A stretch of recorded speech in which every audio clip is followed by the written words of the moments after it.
right. I'm gonna go ahead and start the stream.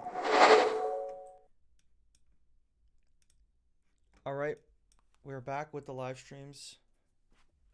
Hope everybody had a good break. I know it's kind of a little bit past the break now, but it's all good. We are back. Today we're gonna do some more mixing. Specifically, we're gonna mix this song that I have right here. And the title of this stream is just how to clean up your mix. So a lot of people, they'll just go straight into mixing, which is fine. I mean, you can do that, but it's important to dedicate stages to your mix, especially with a project like this. Like if I show you guys the whole thing, I have part 2 labeled here because I'm planning on doing it next week. All this other stuff, like we still have like extra percussion, like this jungle stuff is all extra stuff. Bass, we got the acoustic guitar, we got the vocals, and then we've got a bunch of other stuff. So this will probably last us a long time, this mix session. But I want to break it down because the good thing about mixing this kind of music is it prepares you for like I'm not saying like hip hop is simple when it comes to mixing, because it's definitely not, but hip hop doesn't have this many tracks. So I feel like when you go into this kind of project with all these stems and you break it up, it prepares you for like those kind of mixes, and it just makes you a better mixer overall. So the first week I was just going through the basics. Now we're going to get into it a little bit. It's still going to be fairly simple. Like we're not going to do anything crazy in the cleanup stage. As you can see here, if you noticed, I have kick in, kick out, kick sample left, and kick sample right. Now, this was tracked in Pro Tools, and basically the way that they exported it is they did a left and the right channel. You can choose to export like that in Pro Tools, and a lot of people do. So if you're ever mixing somebody's session and you see this left and right, don't get rid of them. Just pan them accordingly. So for example, kick sample left, we're going to double click here, and I'm going to pan this hard left, and I'm going to pan this hard right. And then we have the same thing with the overheads. Or sorry, those are not overheads, the snare sample, but I was pointing more to the overheads. The overheads are super important for this. You don't want to get rid of the stereo information on the overheads, because a lot of the times when a drummer is doing like a tom fill and they're moving from left to right, the overheads get that stereo image. So you want to make sure that your overheads are panned hard left and hard right. Never ever get rid of these two. Now that I think about it, for these you can probably get away with getting it get away with taking away one of the tracks, just because it is a sample and the kick is in mono anyways. But for today, I'm just gonna pan hard left and hard right.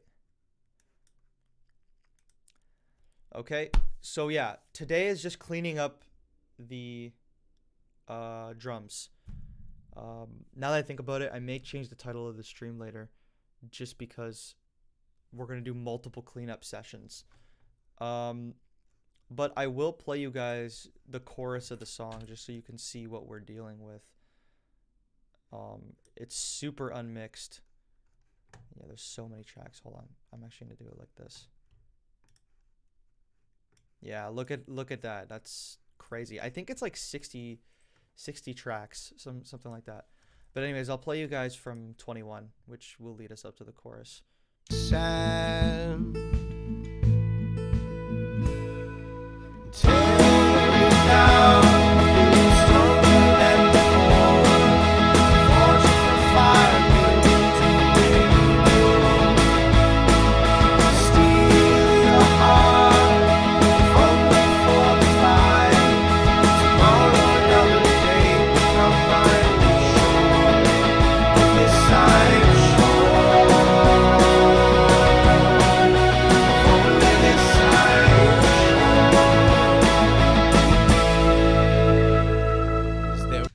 So very, very messy. Like the guitars are really loud. You can barely hear the vocal. But we will go through all these things and we will fix them. Let me just delete all these. So today we're just focusing on the drums.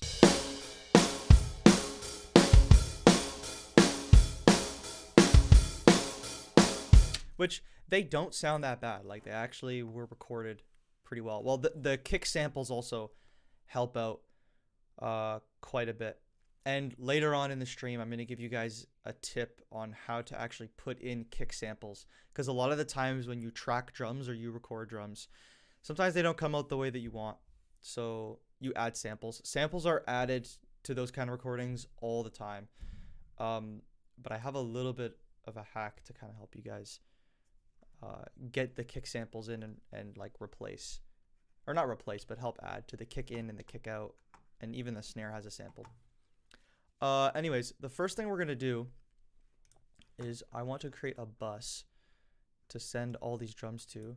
So I'm going to highlight all of these. I'm just left clicking and then dragging all the way up. And then I'm going to do Command L or Control L on Mac. And then I have all of these things.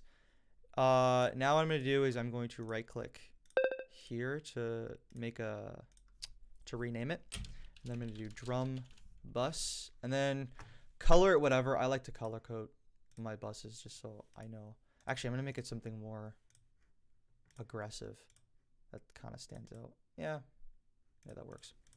Okay, then creating a bus in FL, this is how you do it. So you make a new track like this, and then you're going to highlight all this. So you're going to command and then scroll or left click and then drag your cursor. And then for Windows, it's Control. And then you're going to command here, and you're going to do route to this track only.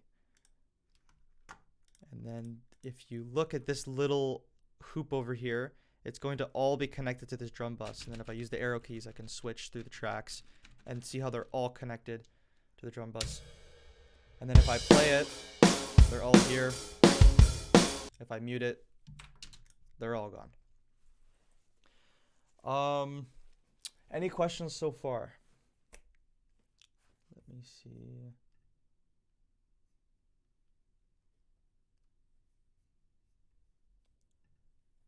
Okay. Well, if anybody has any questions, feel free to put them in the chat whenever, and I will get to them every so often. Okay, so now we have our drum bus and everything set up. Now what we're going to do is when you're mixing drums, the first thing you want to do is listen to the overheads to get a general sound of what the kit sounds like, because basically the overheads, you're like, how do I explain this? You're mixing your drums pretty much based on your overheads, because it's like a really good representation of like the entire kit, because it's over, like the overheads are like the mics are on top of the drum kit, so they're gonna capture pretty much the whole thing. So it's good to just reference those first. So if we just solo the overheads, and I'm going to be mixing from the chorus, just because that's the part where we want to focus the most on, because it has the most energy. So if we can get the most energy out of the chorus, then the rest of the track should sound pretty good.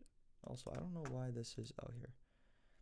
So another little tip, just really quickly for the beginners. If you look over here, this is how you quantize your cursor to the grid. But if you see, it's not really like lining up with these lines. And the reason for that is that there's also this magnet. And if it's colored like this, it means that it's on its own grid. So like even the piano roll has this. Like if I kind of zoom out, I can show you. They've got this little magnet, and you can choose what you want. I always just set it to main. Actually, not in the piano roll. Sometimes in the piano roll, I'll switch it up. But make sure that this is not highlighted like turquoise. If it's turquoise, then it's active. But now see, it'll snap to the grid. But anyways, let's listen to these overheads.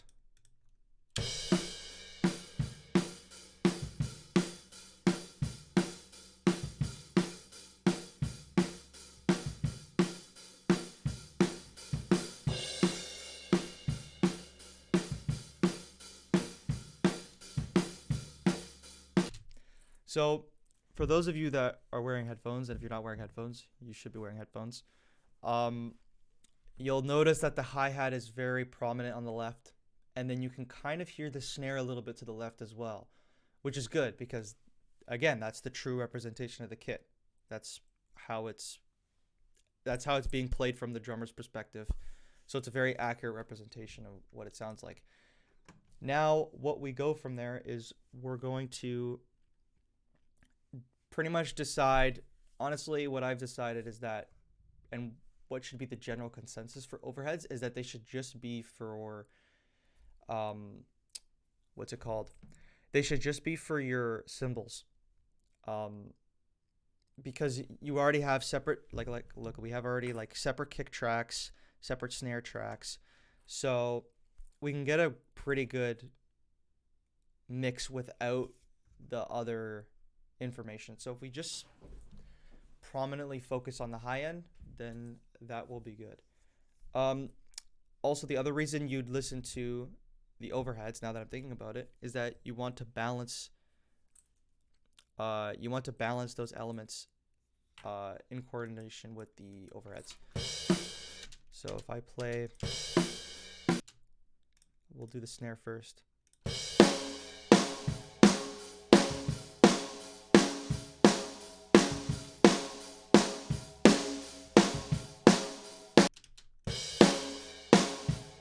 So snare can be turned a little bit down. So I'm gonna go snare top. I'm gonna select all of these because these are all the snare. And honestly, I'm just gonna do it by a little bit, like just like.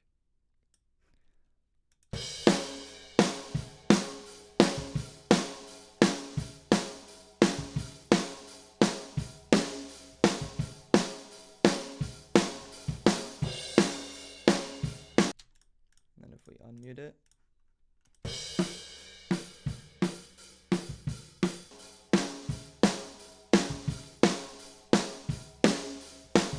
That's at a honestly fairly good level. It's not the worst case if the snare is really loud. Plus, kind of doing your level matching right now, in my opinion, like I wouldn't focus too much on it just because you should be level matching with like the whole mix. Like if you noticed, like when I first played it in the beginning, those vocals were super like drowned out. But like what's it called?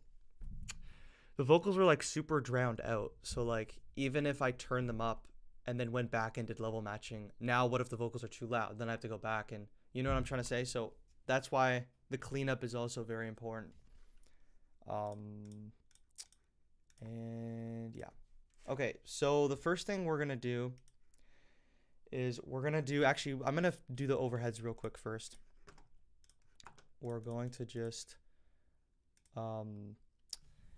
maybe I'll combine it into one track now that I think about it.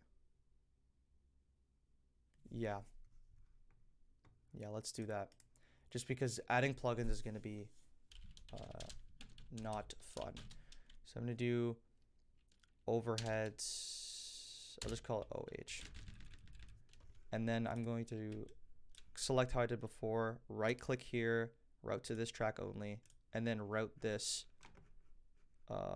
also to this. So that's just like another bus, if you will. That's the only problem, in my opinion, with working with people who send their overheads in left and right. I mean, I would prefer a left and right channel, and then if they can combine it for me too, but you know, it is what it is. If you're working in Pro Tools, then this stuff automatically already combines, so it's pretty nice. But anyways, I'm just gonna highlight this section right here. Actually, maybe I'll do a little bit more so it doesn't get super repetitive.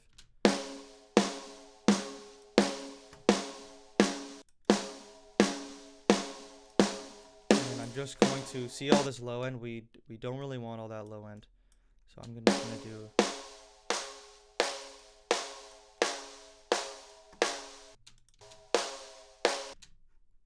Oh, I'm listening to the snare. Did I do the snare instead? Oh my gosh. Damn. Okay, hold on. That's a little embarrassing.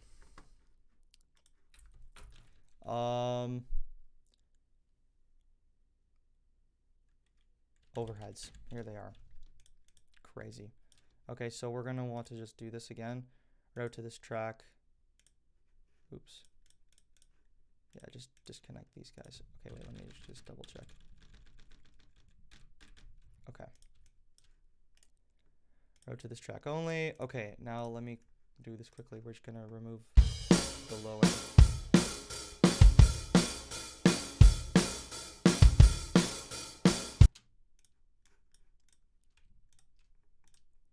Not snare.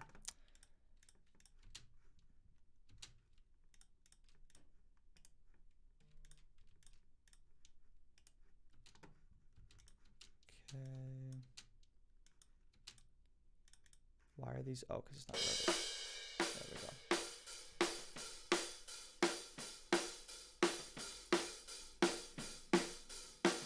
So really, I'm just going to, honestly, the snap of the snare is always, this is like more or less like this kind of area, very snappy. So what I'm going to do is I'm just going to create a little bit of a thing like this. And I'm just going to filter it out. Like, I don't want to filter it all the way over here because I kind of want the snap of the snare. Maybe I'll do a little bit of a steeper slope. And, I mean, having that transient is always good just because, like, it just helps the snare cut through better. The most important things about a rock mix are, well, there's a lot of important things, but this is, like, getting the mid-range right is very important. So, and the thing that helps do that is the snare and the kick. Even though the kick is low end, like, we do add some stuff like in this area to the kick later that will help it become more prominent in the mix. But anyways, this is, I think I'm going to leave it right here at 300. So this is before, or this is before. This is after. So we just got the snap of the snare and all the low end is removed. Okay. Any questions? I'm going to check the chat. Check the shot.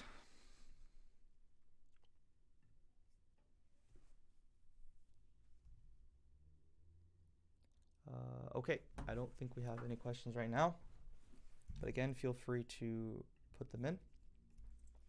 Okay, moving on. We're going to do the kick out now, which is this guy. I'm actually going to move him like this because why not?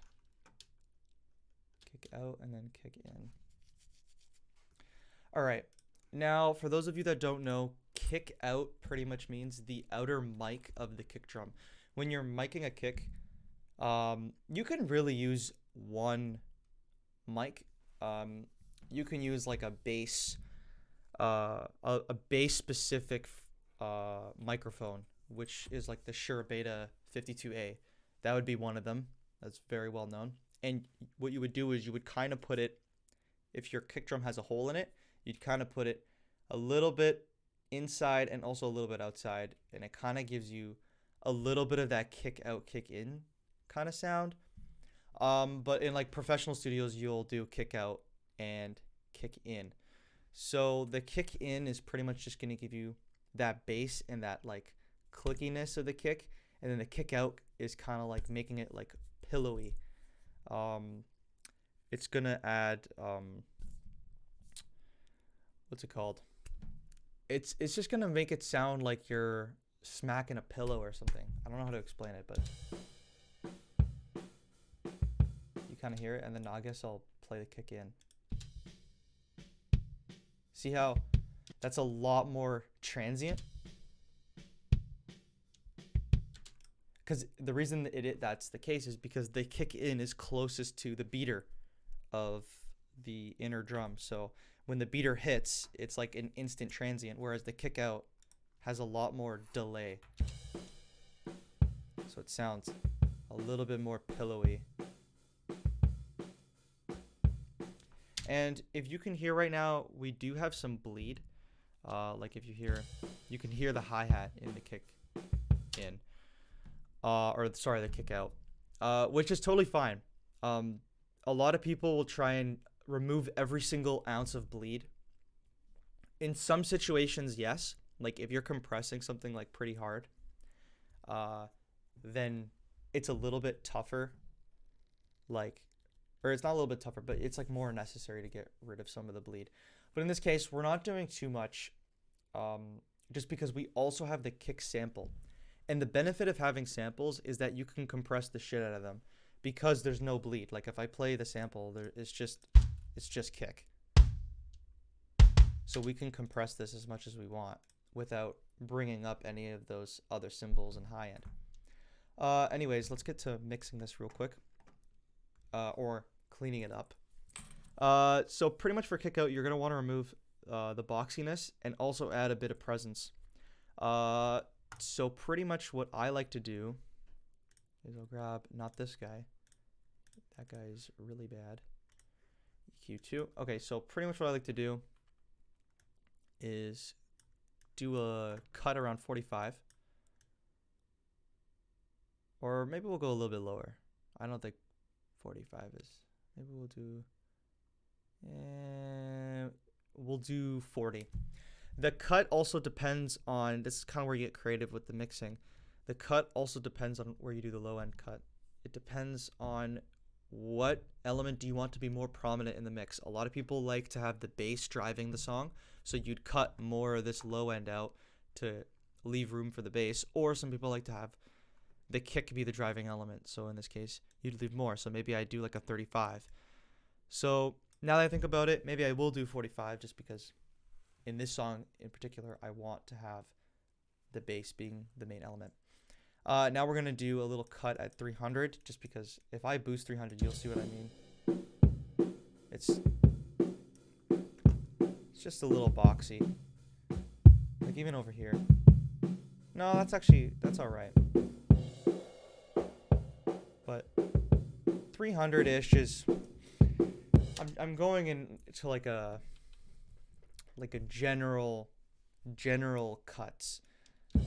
300 is usually where your boxiness is. In this case, it's not the worst, but I'm still gonna cut a little bit of it. Maybe we'll do about 3 dB, and then we'll do an aggressive cut just to show you.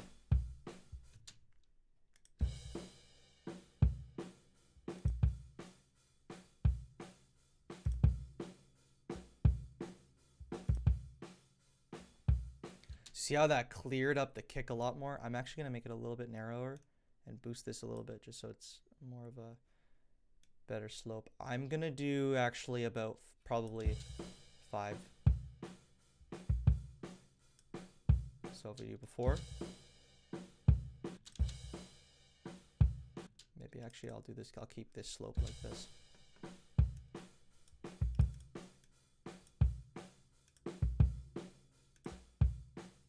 So yeah, now we're kind of just getting rid of that. You know what I mean? Like that's kind of what the boxiness sounds like. And then we're going to do a tiny boost at 2.5.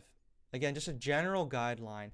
And what I would recommend for everybody is that I don't think you should ever follow, like if somebody says, I know I'm kind of contradicting myself here now that I think about it, but if somebody ever says like, you have to cut at 300, don't cut at 300 just because they said to do it. You have to like listen to the mix and make that decision for yourself.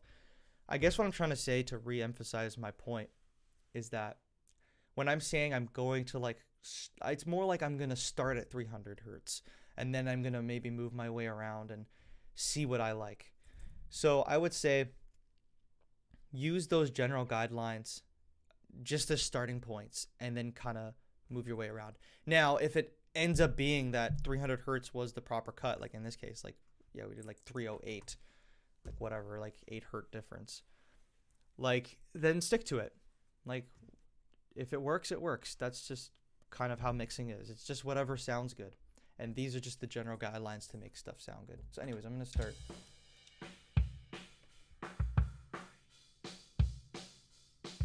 See, I don't like the amount of cymbal that's in that.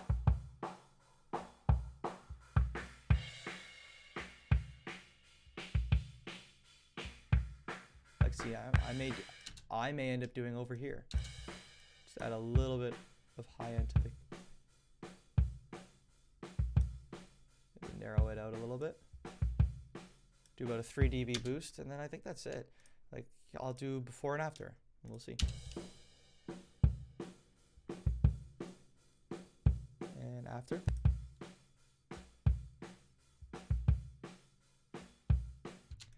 Like, see, I might even cut a little bit more here. Move this guy over a little bit.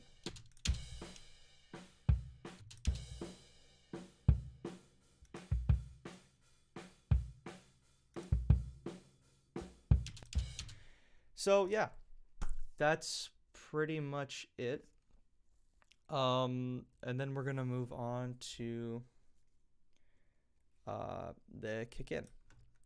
Now, the beauty about having the samples as well is you don't have to worry too much about getting that. Like, if you notice when I was trying to get that 2.5 out of the kick out, we got cymbals. Like, the bleed kind of sucks sometimes. The bleed is also good because it adds glue to everything when you bus compress later. But if you're lacking, like in your punchiness on one of the kicks, it kind of just sucks. Because if you try to boost it too much or if you try to compress it too much, you're going to get cymbals. And yeah, that is kind of the problem with it. But anyways, we're going to move on to kick in. I'm not going to plan on doing too much to kick in. I might even more or less do the same thing. We're going to just cut, oh, not that much.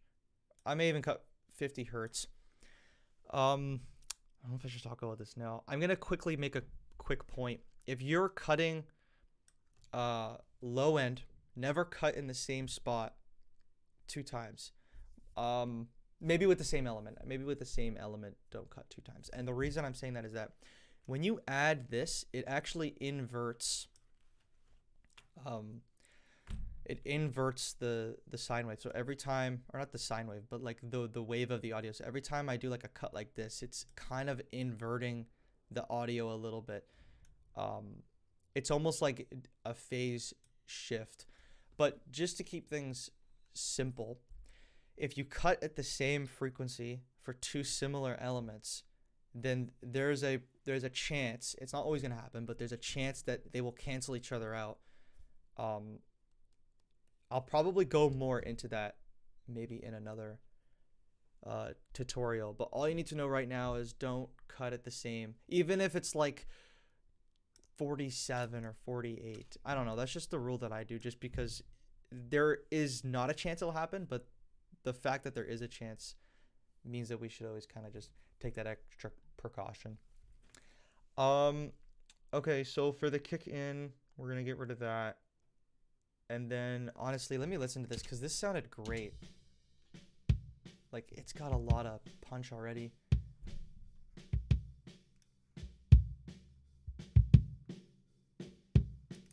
Maybe I can add some 2.5 on this one. I'm going to cut around 300 something again. See, I don't really like that area, so I'm going to cut it just a bit. Do a narrow-ish band.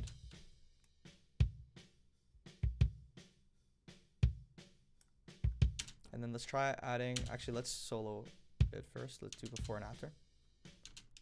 Let me actually get on, we're missing the transient a little bit. There we go. So I don't like that everything's so fucking red. There we go.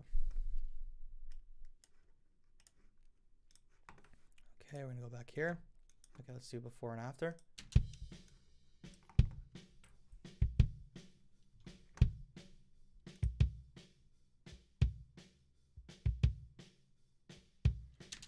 So, not the biggest difference, but if you notice that when you cut this, it also emphasizes the low end a bit more, if you guys can hear that.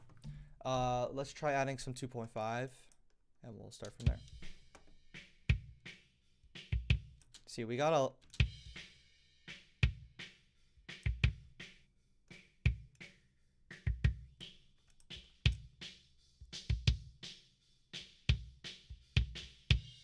See, now you can hear the the punchiness more, which is good. It also makes sense because that we can boost it this much without getting cymbal, because this microphone is literally inside of the kick drum. So we're gonna boost this just a little bit. Do about 4.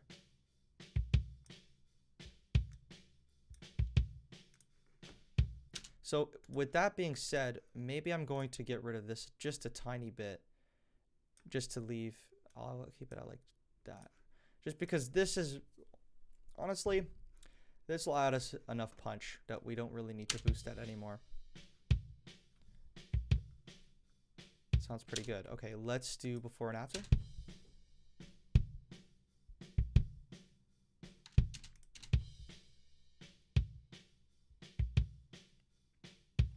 So a lot more punch we got out of that, and that's just EQing. That's not even compressing to try to get the transients out. So EQing in the right spots is very important. But again, I will emphasize, don't cut at 300 hertz just because somebody said to cut at 300 hertz. Every song will be different. What I'm going to do is just get rid of a little bit of high end. Just a tiny bit, like maybe at this. Just because it's always good to leave a little bit of room, that area, for your cymbals. Like, the kick is not really effective in that range. So leaving a little bit for your cymbals is still pretty good. So we'll do before and after. So before, after.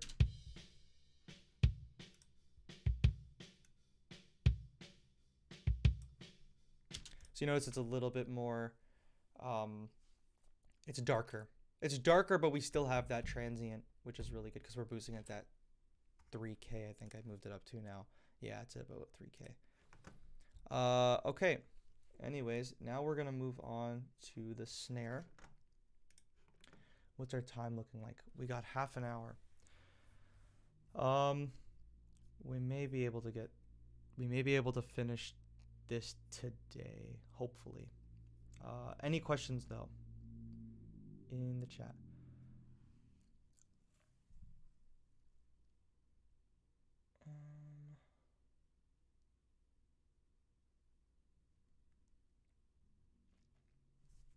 Okay, it's not looking like it.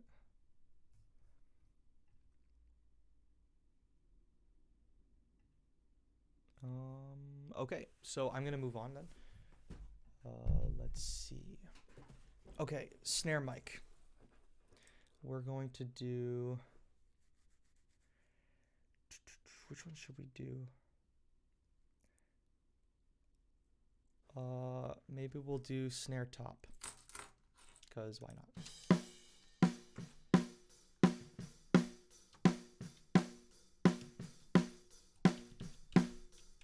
Oh, I just moved the whole track.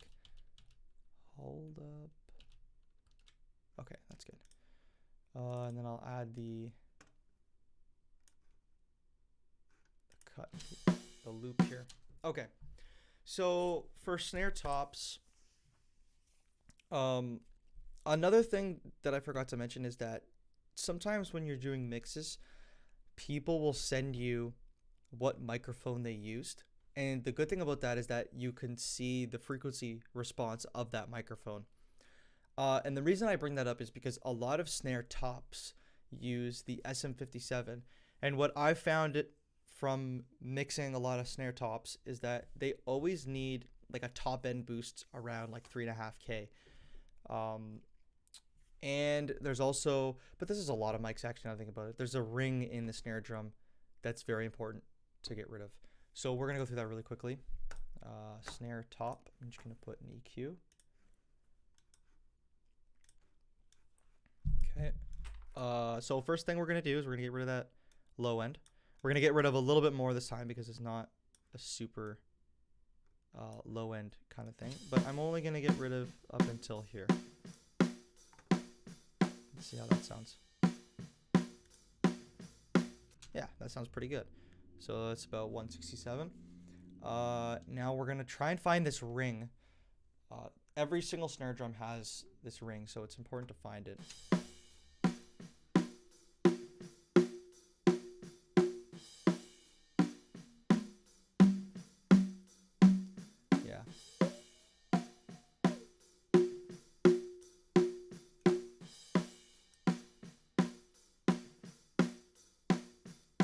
So now that I've pinpointed it out, it's important to also go like this, but then bring it back down. This is kind of just what I do. Bring it up, bring it back down, and then listen. And if it's not the frequency, like for example, when I did this one before, that's pretty fucking loud. But if I bring it back down, you don't really hear that frequency. But what you do hear is that. So if I bring it back down now, and I'll kind of help you all out a little bit and mute this. It's going like ding, ding, ding. So that's the one we want to cut. That's the ringing. That's not very pleasant. And we'll just cut it until we feel it's right.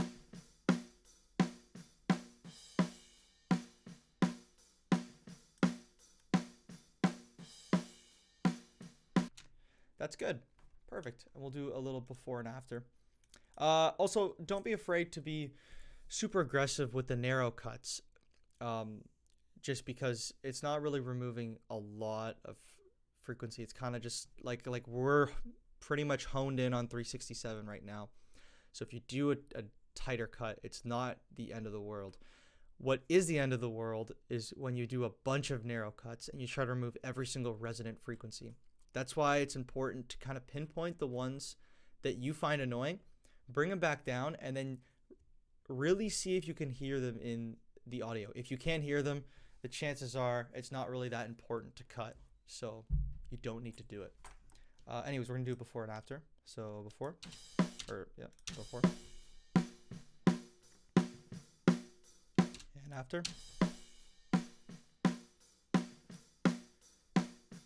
See how a lot more controlled that is, and we actually hear more punch from it. But now we're gonna add a little bit of top end just to kind of brighten things up. I'm gonna do a pretty wide band. We're gonna see. Again, guideline is 3.5, but we may not end up boosting at 3.5.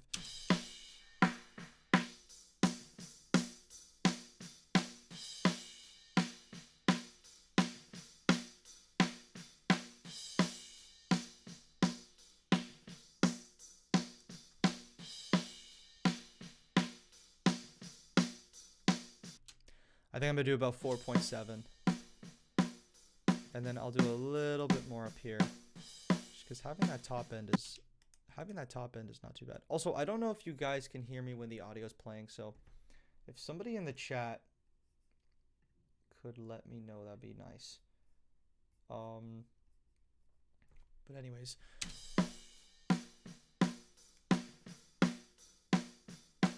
I think I'm gonna do about 4. I think I'm gonna do it at about 4K. Okay, let's listen to the before.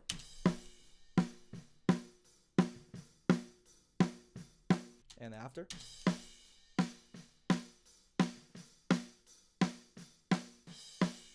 Now that's good. Now, a lot of you might be thinking, oh, why are you mixing? Because a lot of people like to mix with other elements in there. And you might be asking, why are you just mixing everything in solo? Because what might sound good in solo might not sound good in the rest of the mix. And again, I just want to remind you, this is pretty much the cleanup phase. You're just cleaning up stuff. When we get into the actual mixing part of it, where we're mixing all the elements together, I might add another EQ to shape things. But the good thing about having this is that you always have access to the original sound. So if I'm doing this now and I find that I don't really like it later in the mix, then I could always just say, let me mute it and see what it sounds like with the rest of the plugins that I added while I'm actually mixing. And do I actually need this part? And you could just solo it. You could just do that. Or you can even rename it EQ cleanup. And then you'll know, oh, that's the EQ that I used, or this is the compressor I used in the cleanup stage. Let's see what it sounds without it. The chances are, though, it'll still sound really good because, again, you're just you're cleaning up the sound. So, I mean, it's pretty good. A lot of people, what they'll do is they'll even go so far as to adding a separate track just to filter out the low end. So, like on the kick, if I go back to the EQ on the kick, see how we cut at 50 hertz. Some people will just have an EQ, cut at 50 hertz, create a new EQ track, and then do the cut at 200 and the boost at 3000. Again, that's a pretty good habit to have, to be honest, just because you have that ability to go back and see, do I really need this? Because it's always about, I feel that in mixing, it's always about not processing things too much. And you want to try and keep the original sound as best as possible, unless the original sound just absolutely is garbage. But in that case, I will say a very important point, that if you're the first thing you should be doing is getting the recording good. Like, this sounds good just how it is, even without the plugins, when I showed you guys in the beginning. The important thing is make sure your recording's good, and then your mixing is going to be a lot easier. And then again, if you're not the recording engineer, then and you're getting hired to do something like this, then it is what it is. Okay, so the next thing that I like to add for the snare top is a little bit of compression. Oh, I don't think we have the CLA plugins here. Oh no. How about no? Damn. Okay. Let's see what we got. Fruity compressor, Ozone 10 vintage compressor. I mean, can I even load this up? Does this work?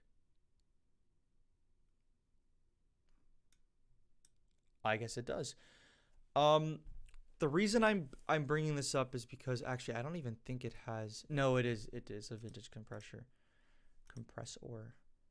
The reason I'm not trying to go for default things here is because it's good to add a little bit of a color compressor. I went through this in one of the beginning videos that we did, and the color compressor just adds different harmonics. And with the snare drum, I think it's pretty important to do that, because I think the snare, well, the kick and the snare are like the main elements, but I think the snare is very, very important, because it adds like the power of the song. It is the power of the song. So having a color compressor that boosts those frequencies and adds even more harmonic frequencies is always pretty nice. Now, I've never really used this compressor, so we're going to find out what it's about. I'm going to do probably a 2-to-1, nothing too crazy. Actually, let's look at the presets. Sometimes starting on presets is very good, and then polishing it up a little bit. I use presets all the time. Clear and tight, we can take a look at that.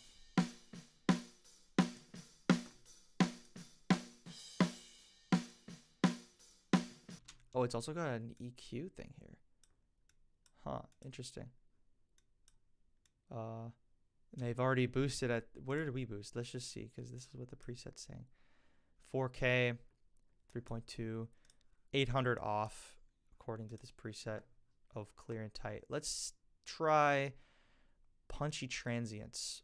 Oh, they're doing a lot of EQ stuff here. I don't know if I want that. Let's see how it sounds.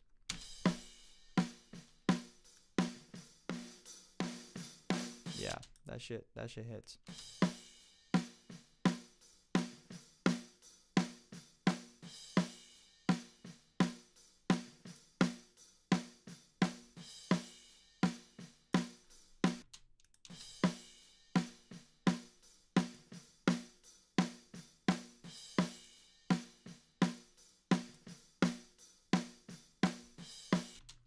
I think that's pretty good.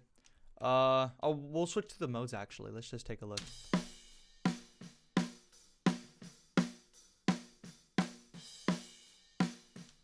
Nah, I kind of like the sharp. Let's see. Maybe I'll do a little bit more. Actually, I'm gonna do a little bit less. I'm not gonna go too crazy with the compression, but you see how it kind of like tightens it up a little bit.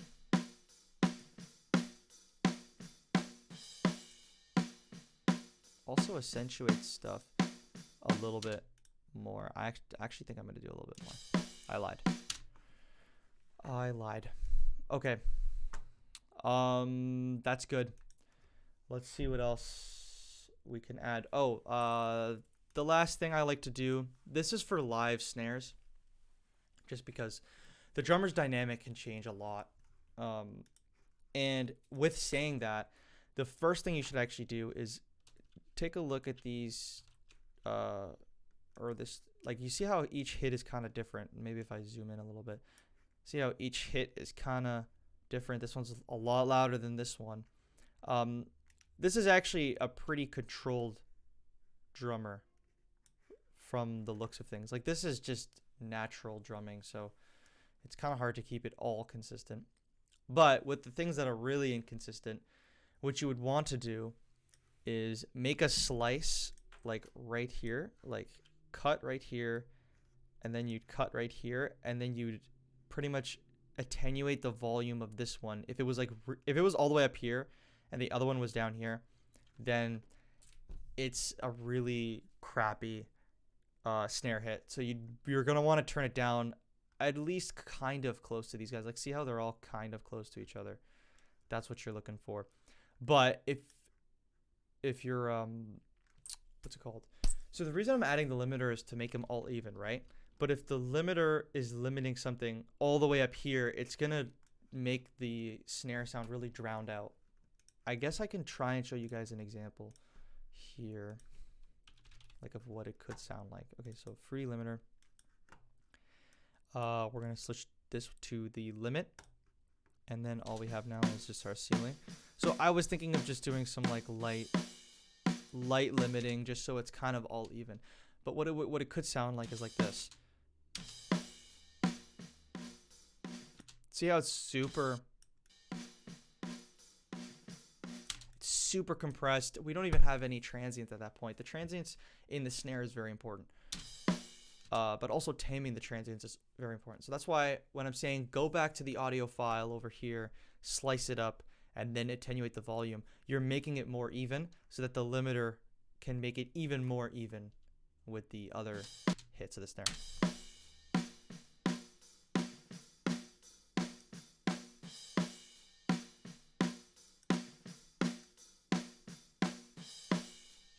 Like, see, I just want to do just a little bit. And that's good. Okay, moving on.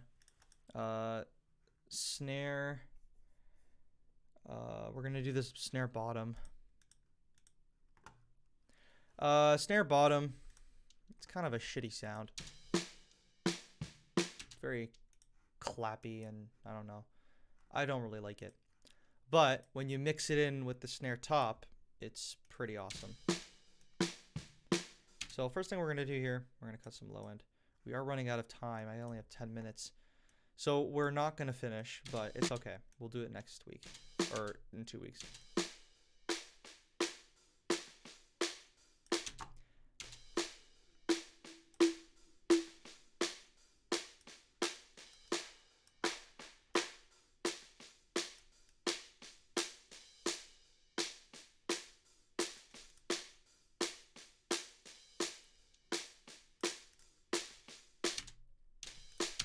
Pretty much what I'm doing here is I'm emphasizing the clackiness of the bottom, and I'm getting rid of the other stuff that I don't really need. So if we do before,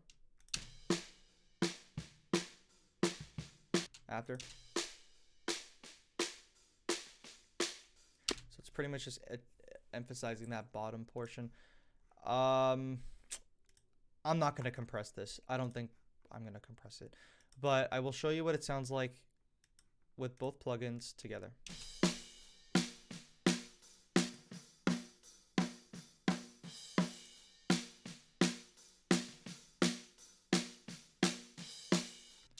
And without the plugins,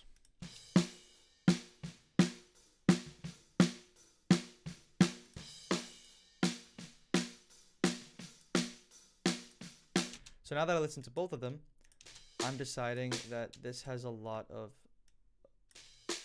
I don't really like that part of it. So instead of doing a thing there, I'm actually going to let it breathe a little bit.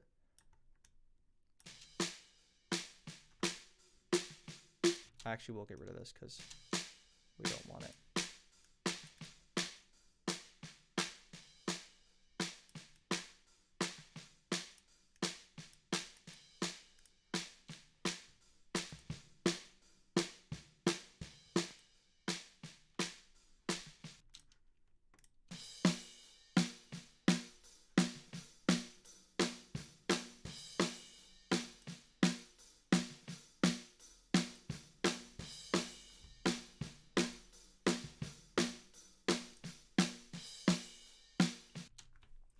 You know, I really like, there's something about this. I think I might, let's just see this real quick.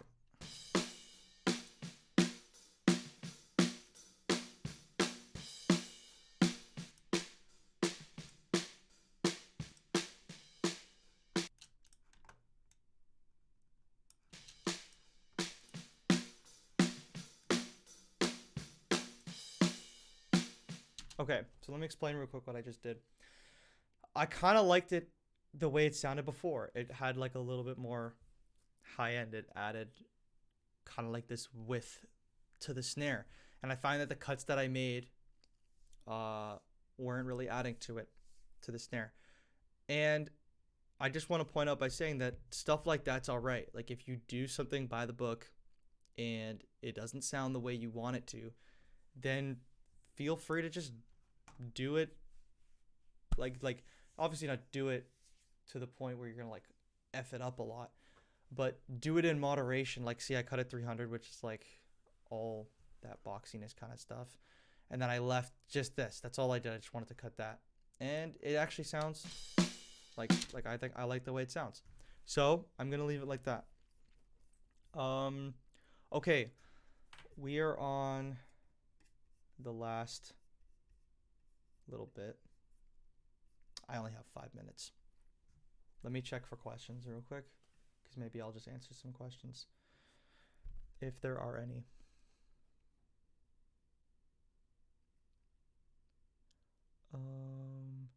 Okay, it's not looking like it. Okay. Now, I'm just going to do this really quickly, because we can definitely finish it in the next 5 minutes. Because, oh, I forgot they're left and right. Okay, so what we're going to do is we're going to create buses for, okay, because, oh my gosh, I just realized that I don't really like that they send left and right.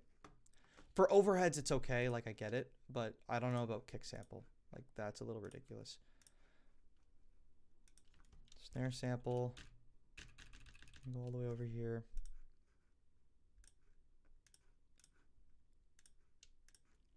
Now, at the end of the day, you have to remember, the samples are literally just samples. Like, they're gonna sound good, regardless, because they're samples. So, again, I just want to emphasize that we are cleaning these guys up. Okay, so all I'm gonna do with this kick, to be honest with you, is I'm gonna do a low pass at like 40, or a high pass, sorry. And then I'm going to do a tiny cut. Let's just take a look. I'm going to try and find some resonance, because sometimes, I mean, like the samples are perfect, but sometimes the samples aren't perfect. Let's just take a listen.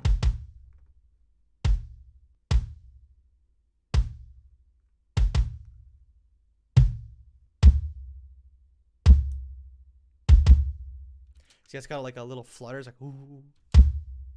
This goes like, ooh. Like, I don't really like that. So we're going to cut that just a bit. Tiny, tiny cut. Let's take a look.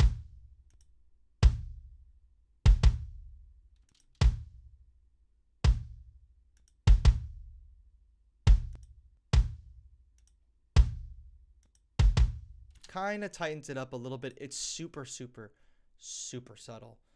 I may do maybe a little bit more.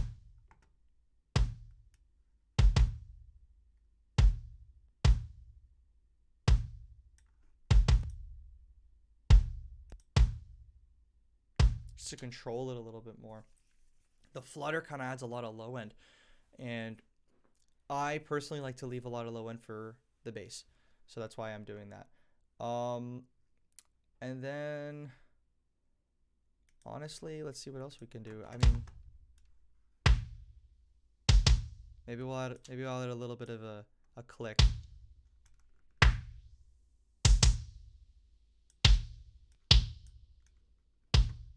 What the fuck? We'll do.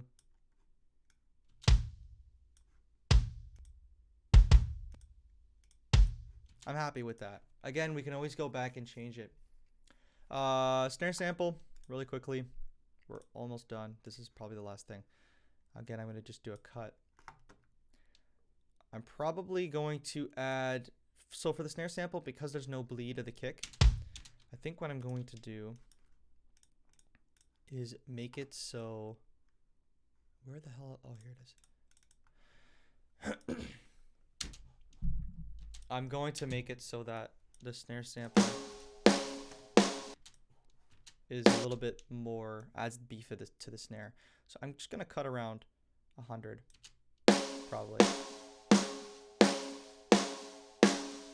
And then I'm going to boost it 150-ish, just to add a little bit more beef.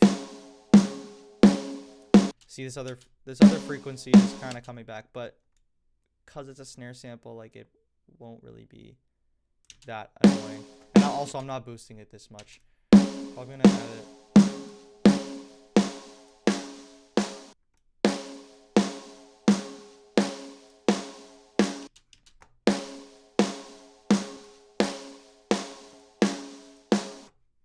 So yeah, see how it beefs it up a little bit? I actually lied, and I'm gonna cut this frequency out because it's bothering me.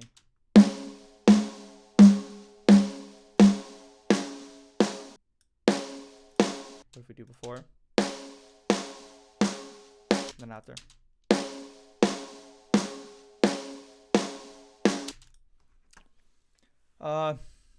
In my opinion, it more or less sounds the same. Hold on.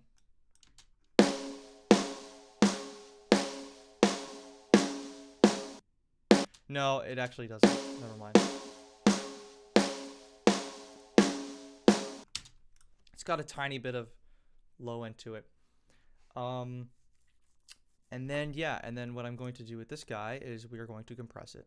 I don't have a compressor, or my compressor, but we'll use the Ozone. Actually, let me go back. We'll use the vintage compressor, because why not? Let's see what presets we got real quick. Maybe solid state. I don't like this EQ thing they're doing.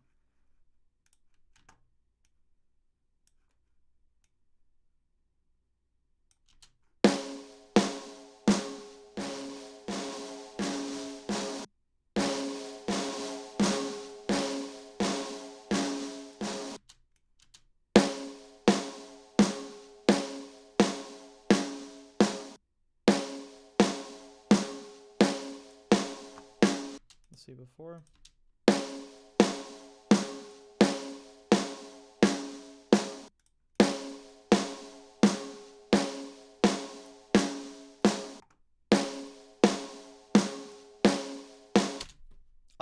Not adding a whole lot.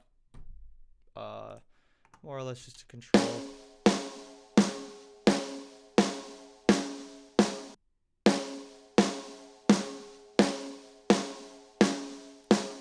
Let's just to control those transients a tiny bit.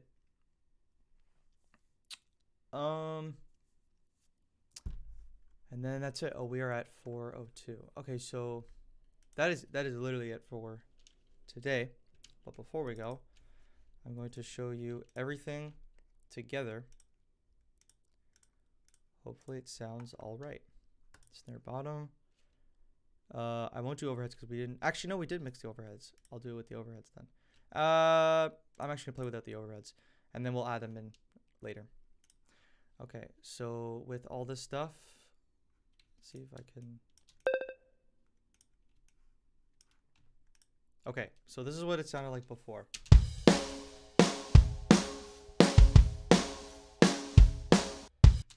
this is what it sounds like after.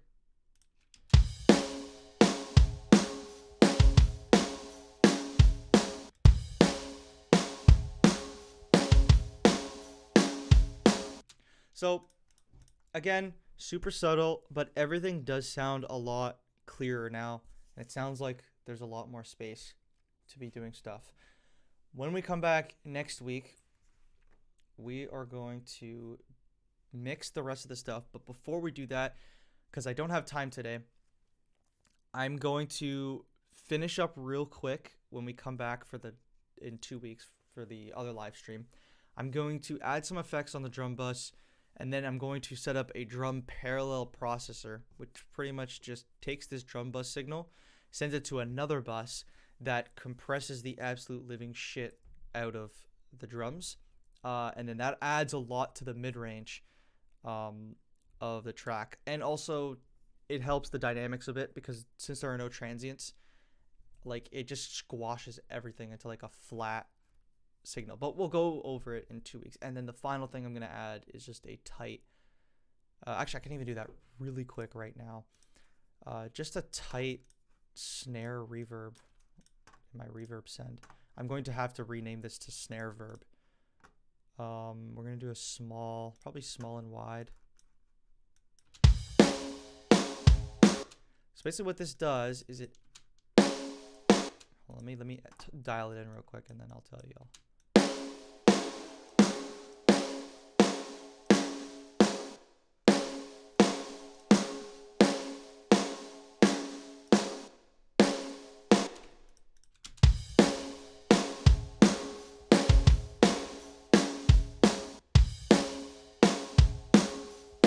Okay, so what I'm trying to say is that emulates a room mic pretty much. Like, maybe I won't say that. It gives a sense of what a room mic is trying to do without the other elements. It just adds space to the drums. I find that instead of adding reverb to your entire drum track, just add it to the snare because it's the most transient thing in the mix. It's probably the most noticeable thing in a lot of mixes across a lot of different genres. So by adding the snare verb, especially on the sample snare verb, which is where the sample snare verb or the sample snare kind of comes in, is that there's no other bleed. So every time the snare hits, it will just be the snare hit and then the decay of reverb instead of the snare hit and then some hi-hat shit lingering in the back. So it's just a good way to add space to your drums and a little bit of width to them as well. Sometimes I also do a little bit of reverb on the overheads, but I really just like doing it on the snare just because it keeps things clean but still gives you that roomy tone. I'm going to save this, which is what you guys should be doing periodically because I have lost shit many times. Okay, any questions about the stream? Really quick, I'm going to hang out for just a couple more minutes.